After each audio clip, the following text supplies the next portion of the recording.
Hello, VK. ನಿಜವಾಸ್ತು ಚಾನಲ್ಗೆ ಸುಸ್ವಾಗತ. ವೀಕ್ಷಕರಿಗೆ ಶುಭಾಶಯಗಳು.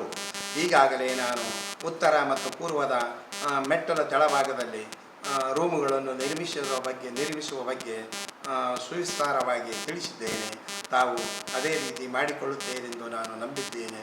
ಹಾಗೂ ಈಗ ದಕ್ಷಿಣದ ಅಭಿಮುಖವಾಗಿ ಇರುವಂಥ ಮನೆಗೆ ಸಾಮಾನ್ಯವಾಗಿ ಇದೇ ರೀತಿ ಮೆಟ್ಟಲುಗಳನ್ನು ನಿರ್ಮಿಸುವುದು ಉಂಟು. ಆದರೆ ಅಲ್ಲಿ ತಾವು ರೂಮನ್ನು ನಿರ್ಮಿಸಿಕೊಳ್ಳುವುದಕ್ಕೆ ಬರುವುದಿಲ್ಲ. ಯಾಕೆಂದರೆ ಆ ರೂಮು, ಮೆಟ್ಟಲು ಮತ್ತು ಲ್ಯಾಂಡಿಂಗು ಇವು ಎಲ್ಲ ಮನೆಗಿಂತ ಎತ್ತರದಿಂದ ಕಡಿಮೆ ಇರುತ್ತವೆ. ಅಂದರೆ ನೈಋತ್ಯ ಭಾಗದಲ್ಲಿ ಮನೆಗಿಂತ ಎತ್ತರವಾಗಿ ನಿರ್ಮಿಸಬೇಕಾಗುತ್ತದೆ. ಆವಾಗ ಅಲ್ಲಿ ಸ್ಟೆಪ್ಗಳು ಏರುತ್ತಾ ಲ್ಯಾಂಡಿಂಗು ಸಹ ಮನೆಯ ಗಿಂತ ಕೆಳಭಾಗದಲ್ಲಿ ಇರುತ್ತದೆ. ಅದಕ್ಕೆ ಅಲ್ಲಿ ಏನಾಗುತ್ತದೆಂದರೆ ದಕ್ಷಿಣದ ನೈಋತ್ಯ ಭಾಗದಲ್ಲಿ ತಗ್ಗಿನಲ್ಲಿ ಲ್ಯಾಂಡಿಂಗ್ ನಿರ್ಮಿಸಿದಂತಾಗುತ್ತದೆ. ಮನೆಗಿಂತ ಎತ್ತರವಾಗಿರಬೇಕು ನೈಋತ್ಯ ಭಾಗದಲ್ಲಿ, ಅಂದರೆ ಅದು ಒಳ್ಳೆ ಶುಭದಾಯಕ. ಅದಕ್ಕೆ ಸಾಮಾನ್ಯವಾಗಿ ಅಲ್ಲಿ ತಾವು ದಕ್ಷಿಣದ ನೈಋತ್ಯ ಭಾಗದಲ್ಲಿ ಸ್ಟೆಪ್ಗಳನ್ನು ನಿರ್ಮಿಸಿದರೆ ಅದು ಹಾಗೆ ಮನೆಯಿಂದ ಲ್ಯಾಂಡಿಂಗ್ ಟರ್ನಿಂಗ್ ಪಾಯಿಂಟ್ ಇರುತ್ತದಲ್ಲ, ಅದು ಮನೆಯ ಗೋಡೆ ಪಾರಿಗಿಂತ ಹಿಂದಕ್ಕೆ ಹೋಗಬಾರದು, ಅಂದು ನೈಋತ್ಯ ಭಾಗಕ್ಕೆ ಹೋಗಬಾರದು. ಇದು ಭಾಳ ಕೂಲಂಕುಷವಾಗಿ ವಿಚಾರ ಮಾಡಿಕೊಂಡು ನೋಡಬೇಕು. ಉತ್ತರ ಪೂರ್ವದಲ್ಲಿ ತಾವು ಸ್ಟೆಪ್ಪನ್ನು ನಿರ್ಮಾಣ ಮಾಡಿದ ಕಾಲಕ್ಕೆ ಲ್ಯಾಂಡಿಂಗು ಮನೆಗಿಂತ 1-2 ಫೀಟು 1 ಫೀಟು ಆಗ್ನೇಯಕ್ಕೆ ಹೋಗುತ್ತದೆ, ಉತ್ತರದಲ್ಲಿ ವಾಯುಕ್ಕೆ ಹೋಗುತ್ತದೆ. ಅದು ತಪ್ಪೇನಿಲ್ಲ. ಆದರೆ ಅದೇ ದಕ್ಷಿಣದ ಭಾಗದಲ್ಲಿ ಲ್ಯಾಂಡಿಂಗ್ ಅಂದರೆ ಮೇಲೆ ಏರಿ ತಿರುಗುವಂಥದಕ್ಕೆ ಸ್ಥಳಕ್ಕೆ, ನಿಂತು ತಿರುಗುವಂಥ ಸ್ಥಳಕ್ಕೆ ಲ್ಯಾಂಡಿಂಗ್ ಎನ್ನುತ್ತಾರೆ. ಆ ಲ್ಯಾಂಡಿಂಗು ಪಶ್ಚಿಮದ ನೈಋತ್ಯ ಭಾಗದಲ್ಲಿ ಕಿಂತ 1 ಇಂಚು ಸಹ ಬೆಳೆಯಬಾರದು. ಏಕೆಂದರೆ ಆ ರೀತಿ ಮುಂದಕ್ಕೆ ಹೋಗಿದ್ದೇ ಆದರೆ ಅಲ್ಲಿ ಸಾಮಾನ್ಯವಾಗಿ ನೈಋತ್ಯ ಬೆಳೆದಂತಾಗುತ್ತದೆ. ಅದಕ್ಕೆ ಬಹಳ ಎಚ್ಚರಿಕೆಯಿಂದ ಸೂಕ್ಷ್ಮೆಯಿಂದ ನೈಋತ್ಯ ಭಾಗ ಅಷ್ಟೇ ಶುಭವಾದದ್ದು, ಅಷ್ಟೇ ಮನುಷ್ಯನಿಗೆ ಡೇಂಜರ್. ನಾನಾ ರೀತಿಯ ತೊಡಕುಗಳಾಗುತ್ತವೆ. ಅದೆಷ್ಟೋ ಮನೆಗಳು ನೈಋತ್ಯದಲ್ಲಿ ಸ್ಟೆಪ್ಗಳನ್ನು ನಿರ್ಮಿಸಿ, ಮೆಟ್ಟಲುಗಳನ್ನು ನಿರ್ಮಿಸಿಕೊಂಡು ಲ್ಯಾಂಡಿಂಗು ಆ ರೀತಿ ಮಾಡಿಕೊಂಡು ಅದರ ಕೆಳಗಡೆ ಚಿಕ್ಕದೊಂದು ರೂಮು ಮಾಡಿ ಅಲ್ಲಿ ಶೌಚಾಲಯವನ್ನು, ಲ್ಯಾಟ್ರಿನ್, ಟಾಯ್ಲೆಟ್ ರೂಮನ್ನು ನಿರ್ಮಿಸಿಕೊಂಡು ಇರುವವರನ್ನು ನಾನು ನೋಡಿದ್ದೇನೆ. ಅವರು ಕಷ್ಟ ನಷ್ಟಗಳನ್ನು ಅನುಭವಿಸುತ್ತಿದ್ದಾರೆಂದರೆ ಹೇಳುತ್ತೀರದು. ಅದಕ್ಕೆ ಆ ಭಾಗದಲ್ಲಿ ಭಾಳ ವಿಸ್ತಾರವಾಗಿ ನೋಡಿ ಅನುಭವಸ್ಥರನ್ನು ಕೇಳಿ ತಿಳಿದುಕೊಂಡು ನೀವು ಅದರ ಲ್ಯಾಂಡಿಂಗು ಭಾಳ ಎತ್ತರವಾಗಿರಬೇಕು. ಮನೆಯ ಚಾವಣಿಯವರೆಗೆ, ಚಾವಣಿಯ ಎಷ್ಟು ಎತ್ತರ ಇರುತ್ತದೆ ಅಲ್ಲಿ ಲ್ಯಾಂಡಿಂಗ್ ಮಾಡಿಕೊಳ್ಳಬೇಕು. ಭಾಳ ಗಂಭೀರವಾದ ಸಮಸ್ಯೆ. ಲ್ಯಾಂಡಿಂಗ್ ಏನಿರುತ್ತದೆ, ಮನೆಯ ಚಾವಣಿಯ ಮೇಲೆ ನಿರ್ಮಿಸಿಕೊಂಡು ಅಲ್ಲಿ ಚಾವಣಿಗೆ ಸಮಾನಾಂತರವಾಗಿ ನಿರ್ಮಿಸಿಕೊಂಡು ಅಲ್ಲಿ ಮೆಟ್ಟಲುಗಳನ್ನು ನಿರ್ಮಿಸಬೇಕು. ಹಾಗೂ ನೈಋತ್ಯದ ಭಾಗ ಬೆಳೆಯದಂತೆ, 1 ಇಂಚು ಸಹ ಬೆಳೆಯದಂತೆ ಎಚ್ಚರಿಕೆ ವಹಿಸಬೇಕು.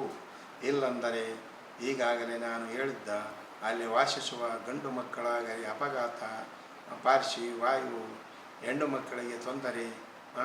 ಒಂದು ವೇಳೆ ಆ ಮನೆಯಲ್ಲಿ ಗಂಡಿಗೆ ತೊಂದರೆ ಆದರೆ ಹೆಣ್ಣು ನರಕ ಅನುಭವಿಸಬೇಕು, ಹೆಣ್ಣಿಗೆ ತೊಂದರೆ ಆದರೆ ಗಂಡು ನರಕ ಅನುಭವಿಸಬೇಕು. ಈ ರೀತಿ ಆಗುವುದುಂಟು.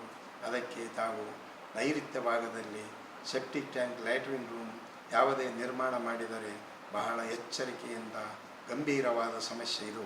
ಇಲ್ಲಿ ಸಾಮಾನ್ಯವಾಗಿ 100ಕ್ಕೆ 100% ಅಲ್ಲಿ ರೂಮು ನಿರ್ಮಿಸದೇ ಇರುವುದೇ ಬಹಳ ಉತ್ತಮ ಅಂತ ನನ್ನ ಅಭಿಪ್ರಾಯ. ಅದೇ ರೀತಿ ತಾವು ಅಲ್ಲಿ ಸೆಪ್ಟಿಕ್ ಟ್ಯಾಂಕ್, ಇದು ಲ್ಯಾಂಡಿಂಗು ಏನಾದರೂ ಸ್ಟೆಪ್ಗಳನ್ನು ನಿರ್ಮಾಣ ಮಾಡಿದ್ದರೆ ಅದು ನೈಋತ್ಯ ಬೆಳೆದಂತಾಗುತ್ತದೆ. ಅದಕ್ಕೆ ಪ್ರತ್ಯುತ್ತರವಾಗಿ ದಕ್ಷಿಣದ ಆಗ್ನೇಯ ಭಾಗದಲ್ಲಿ ನಿಮ್ಮ ಸ್ಟೆಪ್ಪುಗಳು ಎಷ್ಟು ಮುಂದಕ್ಕೆ ಹೋಗಿರ್ತವೆ, ಮನೆಯನ್ನು ಬಿಟ್ಟು 5ರಿಂದ 6 ಫೀಟು ಎಷ್ಟು ಹೋಗಿರ್ತವೆ, ಅದೇ ರೀತಿ ನಿಮ್ಮ ದಕ್ಷಿಣದ ಆಗ್ನೇಯ ಭಾಗದಲ್ಲಿ ಈಗಾಗಲೇ ಹೇಳಿದಂತೆ 1-2 ಪಿಲ್ಲರು ಬರೋವರೆಗೆ ಸ್ಲಾಬಿನಿಂದ, ಅಂದರೆ ದಕ್ಷಿಣ ಆಗ್ನೇಯ ಬೆಳೆದಂತೆ ಇರಬೇಕು. ಸಿಟ್ ಔಟ್, ಅದರ ಕೆಳಗೆ ಸಿಟ್ ಔಟು, ಪಡಸಾರೆ, ಹೊಸಾರೆ, ನಾನಾ ರೀತಿಯ ಅನ್ನುವುದುಂಟು. ಆ ರೀತಿ ನಿರ್ಮಾಣ ಮಾಡಿಕೊಂಡಾಗ ನೀವು ನೈಋತ್ಯ ಭಾಗದಲ್ಲಿ ಸ್ಟೇರ್ ಕೇಸನ್ನು ನಿರ್ಮಿಸಿದರೆ ಅದಕ್ಕೆ ಪ್ರತಿ ಉತ್ತರವಾಗಿ ಇದು ಯಾವ ತೊಂದರೆಯೂ ಕೊಡದಂತೆ ನೋಡುತ್ತದೆ. ಅದಕ್ಕೆ ಇದು ಎಷ್ಟೋ ಜನರು ಮನೆಯಲ್ಲಿ ನೋಡಿದ್ದೇನೆ. ಈ ರೀತಿ ದಕ್ಷಿಣ ಆಗ್ನೇಯಲ್ಲಿ ವಸಾರವನ್ನು, ಸಿಟ್ಔಟನ್ನು, ಪಡಸಾಲೆಯನ್ನು ಇದು ನಿರ್ಮಿಸಿಯೇ ಇಲ್ಲ.